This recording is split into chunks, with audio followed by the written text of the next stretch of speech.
రెండోసారి కూడా తానే సీఎం అవుతానన్నారు రేవంత్ రెడ్డి. బీఆర్ఎస్ మీద వ్యతిరేకతతోనే ఇప్పుడు గెలిచామని చెప్పారు. ప్రజల నమ్మకాన్ని నిలబెట్టుకోవడానికి శాయశక్తుల కృషి చేస్తానని తెలిపారు. ఇచ్చిన హామీలు ప్రతి ఒక్కటి అమలు చేసి ప్రజల దగ్గరకు వెళ్లి మరోసారి విజయం సాధిస్తామన్నారు రేవంత్. ఎవరు అడ్డుకున్నా, ఎవరు సహకరించకపోయినా ప్రజల కోసం పని చేసుకుంటా పోతామని స్పష్టం చేశారు.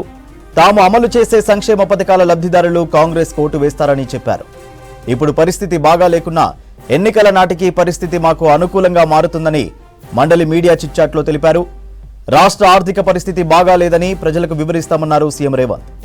ఆర్థిక పరిస్థితిని బట్టి పథకాలు అమలు చేస్తామని చెప్పారు. రెండోసారి రాష్ట్రంలో కాంగ్రెస్ ప్రభుత్వం వస్తుందని స్పష్టం చేశారు.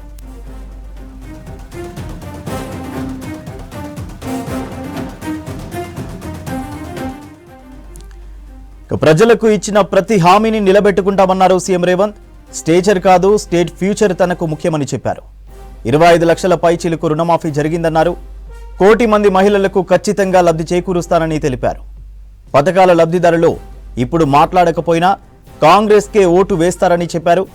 గతంలో తాను చెప్పిందే జరిగింది, భవిష్యత్తులో కూడా జరుగుతుందన్నారు రేవంత్. జనాభా లెక్కలపై బడ్జెట్ అంచనాలను కలెక్టర్లను కేంద్రం అడిగిందని చెప్పారు.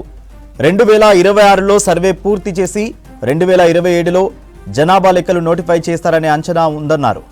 జనాభా లెక్కలకు అనుగుణంగా కేంద్రం డీలిమిటేషన్కు సమాయత్తమవుతోందని, దక్షిణాది రాష్ట్రాలు నష్టపోకుండా ప్రయత్నాలు చేస్తున్నామని తెలిపారు.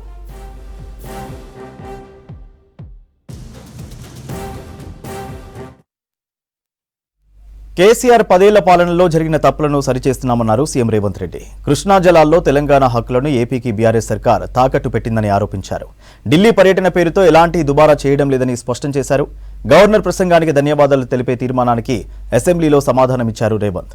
బీఆర్ఎస్ 10 పాలనలో లోపాలెత్తి చూపారు.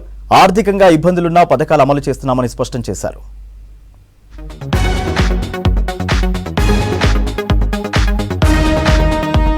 కృష్ణా జిల్లాలో తెలంగాణకు కేసీఆర్ హయాంలోనే అన్యాయం జరిగిందన్నారు సీఎం రేవంత్ రెడ్డి.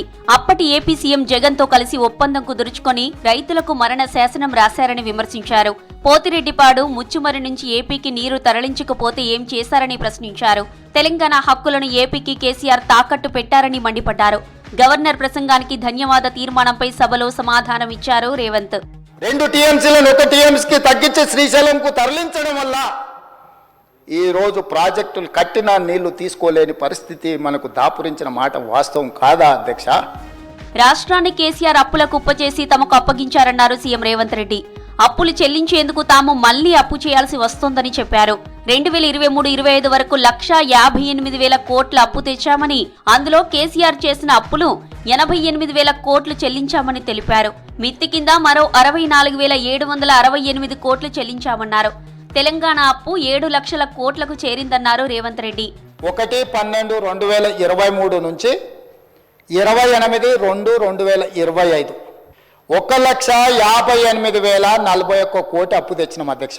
ఇందులో చంద్రశేఖరరావు గారు చేసి పెట్టిన అప్పుకి మేం చెల్లించింది అసలేమో 88,591 కోట్లు, మిత్తి 64,768 కోట్లు, మొత్తం కలిపి సరాసరి 1,53,359 కోట్లు చంద్రశేఖరరావు గారు చేసిన అప్పుకు అసలు మిత్తి కలిపి 15 నెలల్లో మేము చెల్లించినాం అధ్యక్ష.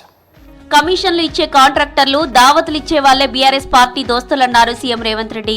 కేసీఆర్ సభలో ఉండి వారి అనుభవంతో సూచనలు ఇస్తే అభ్యంతరం లేదన్నారు. నోటిఫికేషన్లు ఇచ్చామని చెప్పుకుంటున్న వాళ్లు 10 ఏళ్లలో ఉద్యోగాలను భర్తీ చేయలేదని ప్రశ్నించారు. దేశ చరిత్రలోనే ఏడాదిలోనే 57,924 ఉద్యోగాలిచ్చిన చరిత్ర కాంగ్రెస్ సర్కార్ది అన్నారు రేవంత్ రెడ్డి. స్వతంత్రం వచ్చినప్పటి నుంచి ఏ రాష్ట్రమైనా నేను సవాలు విసురుతున్న అధ్యక్ష తమ ద్వారా ప్రతిపక్ష పార్టీకి. మొదటి సంవత్సరంలో 57,924 ఉద్యోగాలు ఇచ్చిన రాష్ట్ర ప్రభుత్వం ఏదైనా ఉంటే ఏ రాష్ట్రమైనా సరే, ఇంక్లూడింగ్ కాంగ్రెస్ గవర్నెన్స్ ఉన్న రాష్ట్రాలు కూడా ఇవ్వలేకపోయినాయి. మన రాష్ట్ర ప్రభుత్వం డిసెంబర్ 7, 2023 తర్వాత ఈనాటి వరకు ఇన్ని ప్రభుత్వ ఉద్యోగాలు అందించిన చరిత్ర మాది అధ్యక్ష. కేంద్రంతో రిలేషన్ రాష్ట్ర ప్రయోజనాల కోసం ఉపయోగపడాలన్నారు సీఎం రేవంత్ రెడ్డి. తాను ఎప్పుడు ఢిల్లీ వెళ్లినా సొంత ఖర్చుతో వెళ్లానని చెప్పారు. గతంలో మొక్కు కేసీఆర్ది, ఖర్చు ప్రభుత్వానిదన్నారు. తాను చేసిన దుబారా ఖర్చుపై లెక్కలు తీయాలని సవాల్ చేశారు సీఎం రేవంత్. ఈ రోజు నేను ఢిల్లీకి వెళ్ళినప్పుడల్లా ఢిల్లీకి పోయినా కలిసిన నరేంద్ర మోడీ గారిని దేశ ప్రధానమంత్రి, ఈ దేశ ప్రధానమంత్రిని గౌరవించే సంస్కృతి నాకున్నది, మీకు లేకపోవచ్చు. నరేంద్ర మోడీ గారిని కలిసి, రాజ్నాథ్ సింగ్ గారిని కలిసి ఉత్తర తెలంగాణ మొత్తం అక్కడికి వస్తేనే బాటిల్ నెక్ అవుతుంది. రాజీవ్ రహదారి నుంచి మొదలు పెడితే అక్కడి నుంచి వస్తే ట్రాఫిక్ అంతా అక్కడ జామ్ అవుతుంది, మీరు ఇవ్వాల్సిందే అనుమతి అని వాళ్ళని అడిగితే రాజ్నాథ్ సింగ్ గారు పెద్ద మనసు చేసుకొని 160 ఎకరాల రక్షణ శాఖకు సంబంధించిన భూ బదలాయింపు తెలంగాణ రాష్ట్రానికి చేసినప్పుడు నేను అభినందించొద్దు అధ్యక్ష రాజ్నాథ్ సింగ్ గారిని. మీలాగా దుబారా చేయలే, ఏడికి పోయినా దేవుడికి మొక్కుతే గవర్నమెంట్ పైసలు ఇస్తాం, మొక్కుడేమో ఈయన పైసలేమో గవర్నమెంట్వి. ఏడికి పోయినా ఆయన చార్టర్ ఫ్లైట్లలో పోయింది, నేనేమన్నట్లు దుబారా చేసిన అధ్యక్ష లెక్క తీద్దాం. కాంగ్రెస్ సర్కార్పై సోషల్ మీడియాలో చెత్త పోస్టులు పెడుతున్న వారిపై కఠినంగా వ్యవహరిస్తామని హెచ్చరించారు సీఎం రేవంత్ రెడ్డి. ప్రభుత్వంతో పాటు తన కుటుంబంపై ఇష్టం వచ్చినట్టు పోస్టులు పెడుతున్నారని ఆగ్రహం వ్యక్తం చేశారు. చెత్త పోస్టులు పెట్టేవారిని చట్ట పరిధిలో శిక్షిస్తామన్నారు. పదవుల కోసం ఆత్మ గౌరవాన్ని చంపుకోనని తేల్చి చెప్పారు. పేడ్ ఆర్టిస్టులను తెచ్చి పార్టీ ఆఫీసులో పెట్టి వాటిని రికార్డ్ చేసి సోషల్ మీడియాలో పెడితే వాళ్ళ మీద పోలీసులు కేసు కడితే మీకు దుఃఖం వస్తుంది. రాజకీయాలు ప్రజా జీవితంలో ఉన్న మేము విమర్శించండి, విశ్లేషించండి, మా గురించి మాట్లాడండి. ఆడబిడ్డల గురించి, ఇంట్లో ఉన్న ఆడోళ్ళ గురించి మాట్లాడే సంస్కృతి ఎక్కడి నుంచి వచ్చింది అధ్యక్ష? తెలంగాణ సమాజం ఇదేనా? నేను చెప్పదలుచుకున్న హద్దు దాటితే, మాట జారితే దాని ఫలితం ఎట్లుంటుందో అనుభవిస్తారని నేను చెప్పదలుచుకున్న అధ్యక్ష. మూసీ ప్రక్షాళనను ప్రతిపక్షాలు అడ్డుకుంటున్నాయని మండలిలో ఆరోపించారు సీఎం రేవంత్ రెడ్డి. ప్రజలు ఎన్ని రోజులు మురికిలో ఉండాలని ప్రశ్నించారు. గోదావరి నీటిని మూసీ నదిలో కలుపుతామన్నారు. రాష్ట్రాన్ని పెట్టుబడుల స్వర్గధామంగా మారుస్తామని తెలిపారు. సిగ్గు ఉండాలి ప్రతిపక్ష నాయకుడిగా ఉండడానికి అని ప్రజలు అడిగితే ఏం సమాధానం చెప్తామని నేను అడుగుతున్నా అధ్యక్ష. కాలుష్యం వల్ల మేము బలైపోతున్నాము, కానీ ఇక్కడ నుంచి ఎక్కడికి వలస పోలేము, బతకలేము అని బాధ చెప్పినప్పుడు దీన్ని పరిష్కరించాల్సిన బాధ్యత ప్రభుత్వాల మీద లేదా అధ్యక్ష? ఈరోజు కష్టం అని చెప్పి గోదావరి నదీ జలాలను తీసుకొచ్చి మూసీ నదిలో, ఈశా నదిలో కలిపి నదుల అనుసంధానం చేసి బాపు ఘాట్ దగ్గర గాంధీ సరోవరాన్ని నిర్మించి మద్దతు కోసం కేంద్ర ప్రభుత్వాన్ని ఆర్థికంగా సహాయాన్ని అందించమని అడుగుతుంటే ప్రతిపక్షంగా మాకు అండగా నిలబడి మూసీ ప్రక్షాళన చేసుకోవడానికి ఉండాలన్నా మేము అడ్డుకుంటాం, మూసీలకు ఎట్లొస్తారో చూస్తాం. అంటే ఎన్ని రోజులు మూసీ మురికిలో మనం బతకాలి అధ్యక్ష? గత బీఆర్ఎస్ సర్కార్పై తీవ్ర విమర్శలు, కేసీఆర్ పాలనలో లోపాలు ఎత్తి చూపుతూ ఉభయ సభల్లో ప్రసంగించారు సీఎం రేవంత్. ప్రజలకు పారదర్శకమైన పాలన అందిస్తున్నామని స్పష్టం చేశారు. 10 ఏళ్ల పాలనలో కేసీఆర్ చేసిందేమీ లేదని విమర్శించారు మంత్రులు. కృష్ణా జలాల్లో దోపిడీకి ఏపీకి సహకరించారని ఆరోపించారు. బీసీ రిజర్వేషన్లో ఎస్సీ వర్గీకరణ చేసి తీరుతామని స్పష్టం చేశారు. గవర్నర్ ప్రసంగానికి ధన్యవాదం తెలిపే తీర్మానంపై చర్చలో బీఆర్ఎస్ పాలనపై ఫైర్ అయ్యారు మంత్రులు. అయితే చర్చ సందర్భంగా బీఆర్ఎస్ ఎమ్మెల్యేలు, మంత్రుల మధ్య వాగ్వాదం జరిగింది.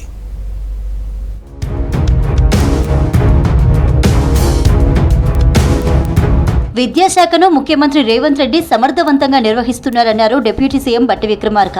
అంతర్జాతీయ ప్రమాణాలతో స్కూళ్ల నిర్మాణం చేపడుతున్నారన్నారు. ఒకే దఫాలో 58 స్కూళ్లను నిర్మిస్తున్నట్లుగా చెప్పారు. 100 ఏళ్ల చరిత్ర ఉన్న ఓయూకు దళిత వీసీని నియమించామన్నారు. 65 ఐఐటీలను అడ్వాన్స్ టెక్నాలజీ సెంటర్లుగా మార్చుతున్నామని చెప్పారు. 10 ఏళ్లు విద్యాశాఖను గాలికి వదిలేసిన చరిత్ర బీఆర్ఎస్ దని విమర్శించారు బట్టి. గవర్నర్ ప్రసంగానికి ధన్యవాద తీర్మానం సందర్భంగా సభలో సుదీర్ఘ చర్చ జరిగింది.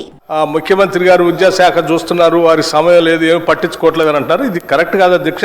ఒకవేళ మీరు పనిచేసినటువంటి ముఖ్యమంత్రి గారు ఆ రకంగా ఉండి ఉంటారు కాబట్టి అందరూ అట్లాగే ఉంటారని మీరు భావిస్తే అది కరెక్ట్ కాదు అధ్యక్ష. ఆ ముఖ్యమంత్రి గారు, నేను అధ్యక్ష, వారు ఎడ్యుకేషన్ శాఖ చూస్తూ ఉన్నారు. మేమందరం ఈరోజు గర్విస్తూ ఉన్నాం.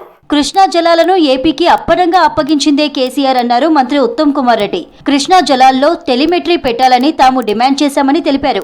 ఏపీ నీటి దోపిడీకి కేసీఆర్ సహకరించారని ఆరోపించారు.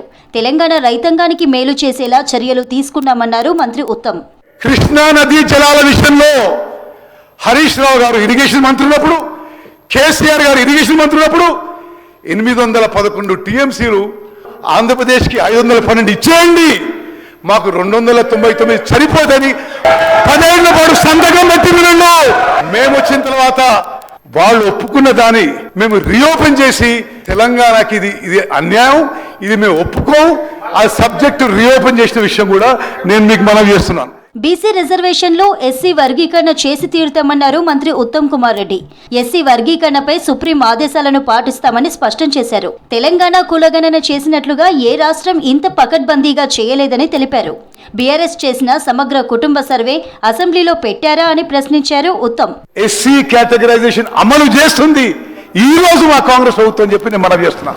సుప్రీంకోర్టు తీర్పుకి అనుగుణంగా justice Shamim Akhtar judicial commission SC categorisation implement చేస్తున్న విషయం మరి ఈ ఘనత మా ముఖ్యమంత్రి గారికి మా ప్రభుత్వానికి దక్కుతుందని చెప్పి నేను మనవి చేస్తున్నా. అసెంబ్లీలో బీఆర్ఎస్ ఎమ్మెల్యే పల్లా రాజేశ్వర్ రెడ్డి, మంత్రి శ్రీధర్ బాబు మధ్య మాటల యుద్ధం కొనసాగింది. తెలంగాణ తల్లి రూపురేఖలను మార్చారంటూ పల్లా అభ్యంతరం వ్యక్తం చేశారు. పల్లాకు కౌంటర్ ఇచ్చారు మంత్రి శ్రీధర్ బాబు. చరిత్ర గురించి తెలుసుకొని బీఆర్ఎస్ నేతలు మాట్లాడాలన్నారు మంత్రి శ్రీధర్ బాబు. తెలంగాణ తల్లి నుంచి బతుకమ్మని వేరు చేయడం అంటే తెలంగాణ బతుకును అవమానం చేయడం తప్ప మరొకటి కాదు. తెలంగాణ తల్లి ఉద్యమాగ్నిలో పుట్టింది. ఎవరి కుట్రల నుంచేలో, కువారం నుంచేలో, ఓర్వలేని తన నుంచేలో పుట్టలేదు అధ్యక్ష. కాబట్టి ఆ తెలంగాణ తల్లిని మార్చడం, పేర్లు మార్చడం కాదు, నెంబర్లు మార్చడం కాదు, ప్రజల యొక్క బతుకులు మార్చండి. నేను రాజేశ్వర్ రెడ్డి గారు విద్యాధికుడు అధ్యక్ష. కేవలం నేను వాడిని కోరుతా ఉన్నాను, టీఆర్ఎస్ పార్టీ పరంగానే పోకుండా డెఫినెట్లీ ఒక ప్రొడక్టివ్ ఆలోచనలు ఇస్తారు, ఒక పాజిటివ్ ఆలోచనలు ఇస్తారు. ప్రభుత్వం 14 నెలల నుంచి చేసే కార్యక్రమం ఇది చేస్తే బాగుంటుందని ఆలోచన చేస్తారు. అదేమైనా అభిప్రాయాలు తెలియజేస్తారని ఆశిస్తా ఉన్నాను. ఫసల్ బీమా స్కీమ్లో రాష్ట్ర వాటాతో పాటు రైతుల ప్రీమియంను చెల్లిస్తామన్న హామీని ప్రభుత్వం నిలబెట్టుకోవాలన్నారు BJP MLA Payal Shankar. Governor ప్రసంగంలో ఫసల్ బీమా యోజన స్కీమ్ ప్రస్తావన లేదన్నారు. రైతులు కష్టకాలంలో ఉన్నప్పుడు ఆదుకునే ఫసల్ బీమా ప్రీమియంను వెంటనే చెల్లించాలన్నారు. ఫసల్ బీమా, పంటల బీమా గురించి మాత్రం ప్రత్యేకంగా రైతులు విపరీతంగా ఇబ్బంది పడతా ఉన్నారు. పంట దిగుబడి తక్కువైనప్పుడైనా సరే పంటలకు ఇన్సూరెన్స్ ఉంటే నష్టపరిహారం వచ్చేటటువంటి అవకాశం ఉన్నది. ప్రభుత్వం ఈ పంటల బీమా పథకంలో ఖచ్చితంగా రైతులు కట్టేటటువంటి ప్రీమియాన్ని ప్రభుత్వమే పూర్తిగా కట్టి రైతులకు సాయం చేసే విధంగా ఆదుకోవాలని మీ ద్వారా ముఖ్యమంత్రి గారికి విజ్ఞప్తి చేస్తున్నారు. మైనార్టీల కోసం గత బడ్జెట్లో 3,300 కోట్లు కేటాయించిన సర్కార్ 1,300 కోట్లే రిలీజ్ చేసిందన్నారు మజ్లిస్ ఎమ్మెల్యే అక్బరుద్దీన్ ఓవైసీ. మైనార్టీ స్కూళ్లకు నిధుల కేటాయింపులు పెంచాలన్నారు. రంజాన్ సందర్భంగా ఉలేమాలకిచ్చే గౌరవ వేతనం త్వరగా రిలీజ్ చేయాలన్నారు అక్బరుద్దీన్. 3,003 करोड़ रुपया बजट में माइनॉरिटीज को एलोकेट किया गया था, लेकिन अब तक सिर्फ 1,300 करोड़ रुपया ही रिलीज हुआ और इसमें ज़्यादा से ज़्यादा पैसा टिमरीज के स्कूल्स पर खर्च किया गया, करीब 700 चिल्लर। लेकिन मैंने ओवरसीज स्कॉलरशिप के बारे में भी कहा, अभी भी 2-2 साल हो गए हैं, तो इसके बारे में भी कोई जवाब मुझे नहीं मिला। కొత్తగూడెం రామగుండానికి ఎయిర్పోర్ట్ రాకుండా అడ్డుకుంటున్నట్లు మీడియాలో కథనాలపై ప్రభుత్వం దృష్టి పెట్టాలన్నారు సిపిఐ ఎమ్మెల్యే కూనంనేని సాంబశివరావు. గత 10 ఏళ్లలో ఏది పడితే అది ఎంతకైనా మాట్లాడే తీరు వచ్చిందన్నారు. విచ్ఛిన్నకర, విద్వేషపూరిత, అస్తిత్వపరిచే కుట్రలపై ప్రభుత్వం ఫోకస్ పెట్టాలన్నారు కూనంనేని. ఈ విచ్ఛిన్నకరమైనటువంటి, విద్వేషకరమైనటువంటి, విచక్షణారహితంగా మాట్లాడే పద్ధతులు ఎక్కడున్నా సరే కంట్రోల్ చేయాలంటే ఇప్పుడున్న చట్టాల్లో చేయగలుగుతామా, ఇంకా కొత్తగా తీసుకురావాలా? ఎవరికి ఏది పడితే అది మాట్లాడే సంస్కృతి ఈ 10 ఏళ్ల కాలంలో, ముఖ్యంగా తెలంగాణ వచ్చిన తర్వాత చూస్తా ఉన్నాం. సుదీర్ఘ చర్చ తర్వాత గవర్నర్ ప్రసంగానికి ధన్యవాదాలు తెలిపే తీర్మానాన్ని అసెంబ్లీ ఆమోదించింది. పొట్టి శ్రీరాములు తెలుగు విశ్వవిద్యాలయానికి సురవరం ప్రతాపరెడ్డి పేరు పెడుతూ అసెంబ్లీలో తీర్మానం ప్రవేశపెట్టారు. ఇక సభను సోమవారానికి వాయిదా వేశారు స్పీకర్ గడ్డం ప్రసాద్ కుమార్. ఎన్డీఏ పాలనలో వ్యవసాయం భారమైందని ఆరోపించింది కాంగ్రెస్ పార్టీ. డబుల్ ఇంజిన్ పాలనలోని రాష్ట్రాల్లో రైతు ఆత్మహత్యలు పెరిగాయని విమర్శించింది. కర్ణాటకలో మైనార్టీ కాంట్రాక్టర్లకు 4% రిజర్వేషన్లపై బీజేపీ తప్పుడు ప్రచారం చేస్తుందన్నారు డిప్యూటీ సీఎం డీకే శివకుమార్. బీహార్లో నేరస్తులకు అధికార ఎన్డీఏ నేతలే అండగా ఉన్నారన్నారు కూటమి లీడర్లు.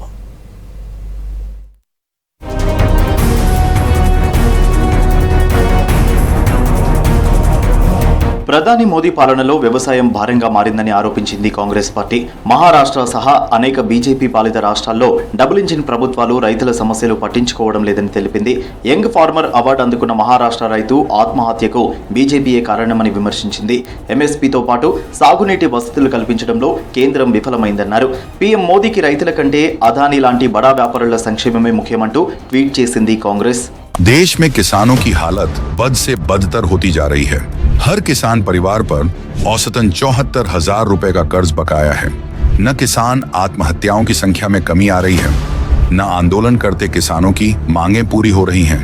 लेकिन नरेंद्र मोदी को इन सब से कोई मतलब नहीं. वो तो सिर्फ अपने दोस्त अडानी की सेवा में लगे हुए हैं. కర్ణాటకలో ముస్లిం కాంట్రాక్టర్లకు 4% రిజర్వేషన్లపై స్పందించారు ఆ రాష్ట్ర డిప్యూటీ సీఎం డీకే శివకుమార్. 4% రిజర్వేషన్లు కేవలం ముస్లింలకు మాత్రమే కాదన్నారు. మైనారిటీలతో పాటు వెనుకబడిన వర్గాల కోసం రిజర్వేషన్ తెచ్చినట్లు తెలిపారు. బీజేపీ ప్రజలను రెచ్చగొట్టి రాజకీయ లబ్ధి పొందాలని చూస్తోందన్నారు DK. 4% reservation is not for Muslims. It is for all sections of minorities and backward classes. So earlier it was there for some percentage for some scheduled caste, which we had made a constitution type in the assembly. I mean this one. Now we want to see that they are all the section also should be not be deprived. Only for small, only till 2 crores. The above things they can't do it. Himachal ప్రదేశ్లో శాంతి భద్రతలకు విఘాతం కలిగించేందుకు కుట్ర జరుగుతోందన్నారు ఆ రాష్ట్ర CM Sukhwinder Singh Sukhu. Congress మాజీ MLA bumper ఠాకూర్పై దుండగుల కాల్పులను ఖండించారు. సిమ్లాలోని ఐజీఎంసీ హాస్పిటల్లో చికిత్స పొందుతున్న బంబర్ను కేబినెట్ మంత్రులతో కలిసి పరామర్శించారు సీఎం సుఖు. बम्बर जी खतरे से बाहर है और डॉक्टर उनका पूरी देखभाल कर रहे हैं, इलाज कर रहे हैं और निश्चित तौर पर बड़ा गंभीर मामला है और हमारी सरकार ने पिछले रात कुछ रेड्स किए हैं, उसमें कुछ क्लू मिले हैं और पुलिस की कार्रवाई जारी है. निश्चित तौर पर जो भी इस प्रकार की घटना में सम्मिलित होगी सरकार उनके खिलाफ सख्त कदम उठाए. బీహార్లో మునుపెన్నడూ లేనంతగా నేరాలు పెరిగాయన్నారు ఆర్జేడీ నేత తేజస్వి యాదవ్. రోజు రోజుకు అల్లర్లు పెరుగుతున్నా ఎన్డీఏ ప్రభుత్వం పట్టించుకోవడం లేదన్నారు. సీఎం నితీష్ కుమార్ పాలనలో పోలీసులకే రక్షణ లేదన్నారు. అధికారంలో ఉన్నవారే నేరస్తులను రక్షిస్తున్నారని ఆరోపించారు తేజస్వి యాదవ్. देखिए लगातार दिन प्रतिदिन अपराध बढ़ता जा रहा है, अपराधी बेलगाम हो रहे हैं. इनको देखने वाला, इन अपराधियों पे कार्रवाई करने वाला सरकार जो है गहरी नींद में सोई हुई है. माननीय मुख्यमंत्री अचेत अवस्था में है. प्रतिदिन 200 हत्याएं हो रही हैं बिहार में. चोरी डकैती ये तो मामूली बात हो गई है. नीतीश कुमार जी अगर ज़मीनी स्तर पर अगर रिपोर्ट लें तो इनके प्रशासन के लोग भी सुरक्षित नहीं. డీలిమిటేషన్ పై తమిళనాడు సీఎం స్టాలిన్ కు మద్దతిచ్చారు పంజాబ్ ముఖ్యమంత్రి భగవంత్ మాన్. ఇప్పటికే స్టాలిన్ తో మాట్లాడినట్లు చెప్పారు. డీలిమిటేషన్ పై కేంద్రం క్లారిటీ ఇవ్వాలన్నారు. బీజేపీ గెలవలేని రాష్ట్రాల్లో ఎంపీ సీట్లు తగ్గించే కుట్ర జరుగుతోందన్నారు సీఎం మాన్.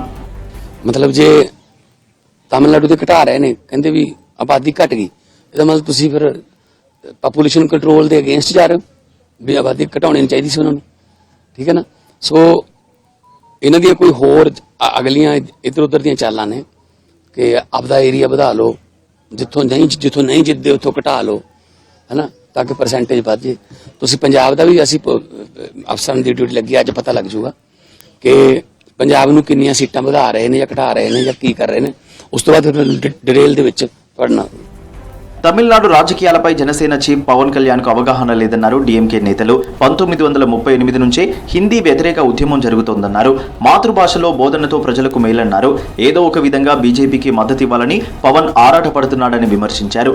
బలవంతంగా హిందీని రుద్దితే ఊరుకోమన్నారు డీఎంకే లీడర్లు.